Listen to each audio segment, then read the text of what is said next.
Vernon MFing Wells. I know that's not your middle name, but I have to tell you, you scared the shit out of me as a kid. I find that really funny that so many people come up to me and say, you changed my whole childhood, or you scared the living bejesus out of me. And I think the only thing that ever scared me was Jaws. Okay. And I mean, I lived in a country surrounded by water and sharks, so Jaws was terrifying. It's a real thing. Yeah, but I never looked at myself as being someone who was so scary, but I guess you look at it, when you do it, you look at it from a whole different perspective as somebody who's watching the actual character. Sure. You love playing the bad guy, though. Yeah, I have a ball. Yeah. The bad guys are the best parts. Right. You don't have rules as a bad guy. You don't have to fit into any kind of preconceived notion. If you're the good guy, there are certain things you can't do, because then you break out of that mold and people get a little bit upset. It's like, he shouldn't do that, he's the hero.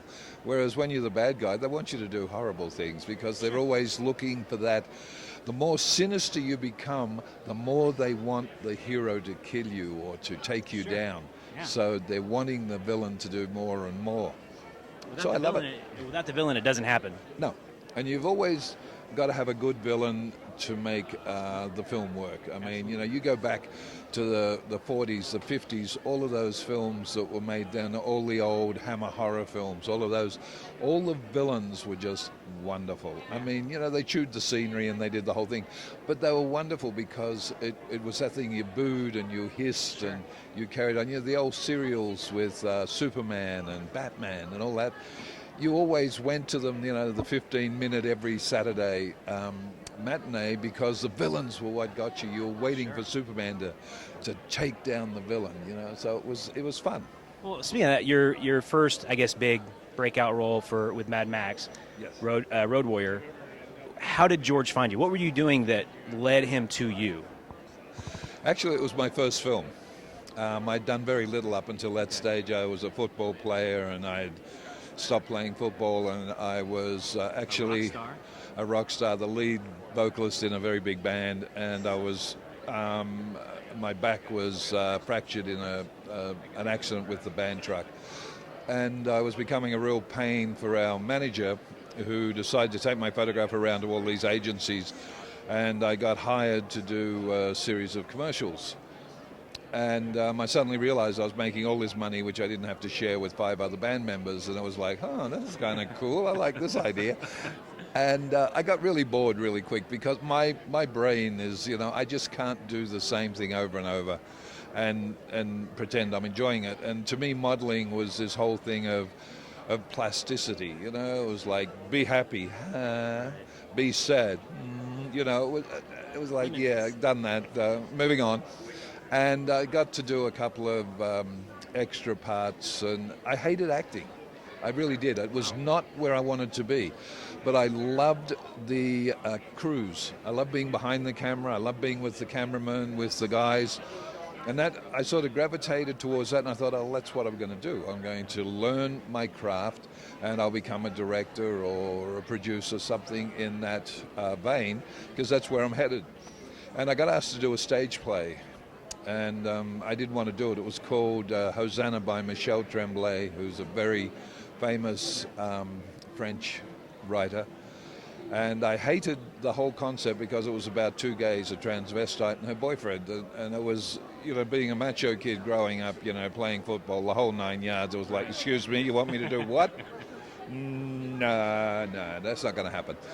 And they just persisted and persisted. And finally, my brother was the one that convinced me. I was talking to him one day, and I said, they keep asking me to do this, man, and I'm not going to happen. Right. And he just looked at me and he went, why don't you suck it up, you big poof, and just do the job? And I was like, crap, my own brother. So I actually did the stage play, and in it I'm naked. I actually masturbate. There was all these things that were terrifying as an actor, but because I was new and I was kind of so afraid of failure, I went out there and just went for it. Yeah. And George Miller's girlfriend, Sandy Gore, at that stage saw a performance, and she rang George and she told him, she said, look, I've just watched one of the bravest actors I've ever seen, and you should come see him for Mad Max. And that's basically how it all came about. George loved the fact that I had no boundaries, Right. which is what he needed for the character. You know, you couldn't have reservations with Wes and go. You had to be wide open to, sure, what do you want me to do? Kill him? Sure. What, rip off his head? Yeah, I can do that. I can do that. It was that kind of character he wanted, and that was how it happened. And I always say that George Miller started my career. He taught me what it was to be an actor and to be on a set. Working with Mel, he showed me so much. He was just amazing to work with.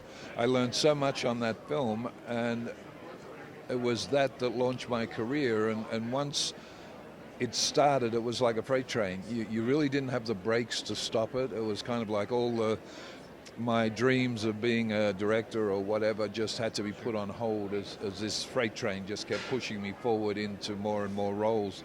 And of course, you walk out of that, you do Weird Science, Inner Space, Commando. It's like, give me a break, you know, I can't win here, you know. It was like I just kept doing all these movies that became little icons in their own way. Sure. And it was just one of those things where you just said, okay, I quit. Yeah. I'll do it. And I just went ahead, and although the circle has now gone 360, I'm back directing, so cool. Which is really what I love as well. Is it Western X? Western X is one of my favorite things I do. It's an internet series, Western X the show. I got asked to do it about 3 years ago. I did the first season, and I was very, very proud of the fact that they were getting around 500,000 hits, and when they put on my first episode, it went up over 1 million. So they've been extremely happy. From that, they've been able to get the funding for the next 2 seasons. Oh, wow. They still have 4 episodes to put up, which Michael is a perfectionist. He refuses to put them up until they're exactly the way he wants them. And when he finishes the final 4, we will then go into season 2 and then into season 3, which have already been financed, which I think is really amazing. And I love the show because it's just so out there. Yeah. It's a sci-fi Western. Yes. Who doesn't love a sci-fi I Western? know, you've got the 2 best genres. Yes. You got the West and sci-fi. And it's funny because there were certain things that I wanted to play. And one was like a Western character, you know, like I wanted to be in the old West type thing.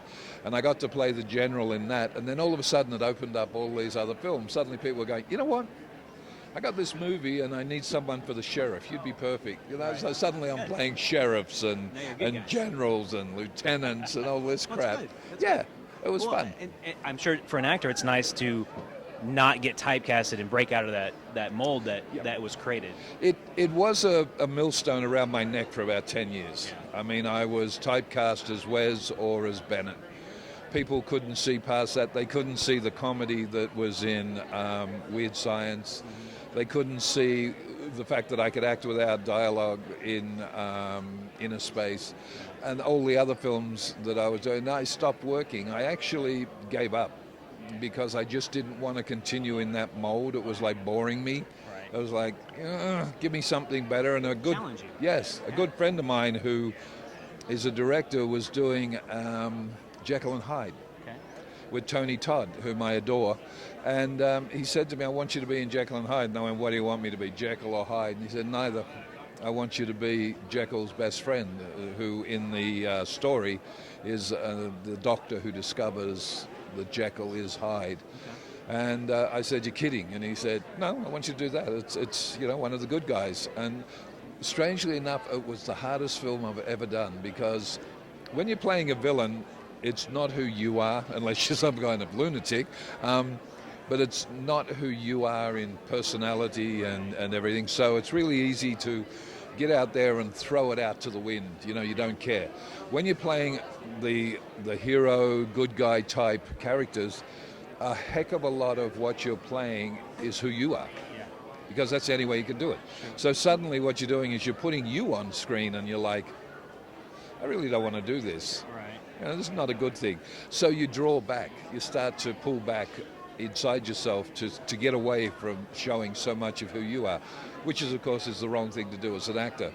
So it just makes it a lot harder, and it makes the film a little stilted, because you're you can kind of see that you're hesitant in a lot of things. But the funny thing was, the film turned out great. But after that, I kept getting asked to do roles that were kind of the good guy with a little bit of a, twist. Yeah, once I started doing that, I was like, oh, this is really cool. I like this. I can do this. This is fun. And I sort of gravitate between the two. A film that's coming out this year that I did that I really love is called Inquisitor, which I get to play a Spanish conquistador. And it's a modern film, but he's like this ghost that is a vengeful ghost from back in the 16th century. And I loved it because, once again, he's the villain, but it's a fun villain to play. Then, of course, I went straight from that into playing the good guy. And I keep getting hired for films where people will just ring up and they'll say, hey, we're doing this film, we need you for a couple of days, will you come and work on it? I did a film in Australia called Throwback, which is virtually Australia's version of Bigfoot. It's the Yowie. And I play a kind of demented cop who's so convinced that there is this monster out there killing people and everybody else thinks it's a serial killer. And I finally prove it's not, but I get killed doing it. I got a Best Supporting Actor award for it, and it was playing the good guy, but he was a little off the edge, so it's kind of where I've landed, and I love it because I get to do both sides of the coin, I get to play the villain, I get to play the good guy, and it's regenerated me as an actor, and what I love the most is nobody stops hiring me. George, of all the people on this planet, I love the most. To me, he is just the most amazing human being. He creates and has, in the Road Warrior, or not just Road Warrior, but in the Mad Max series, he's created a world which he then populated. Right.